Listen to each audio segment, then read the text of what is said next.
Hello everyone, welcome back to my channel. Today I have you how to scale lifestyle in AutoCAD.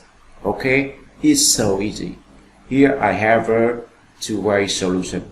The first way, you can LTS command, enter, and then you input scale factor, for example 5, enter. Okay, very easy. The second way, you can use modify in property. Okay, select object, open property, and then you see here input for example 5, enter. Very easy. Okay.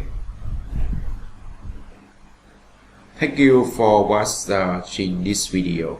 Please subscribe, like. Thank you so much.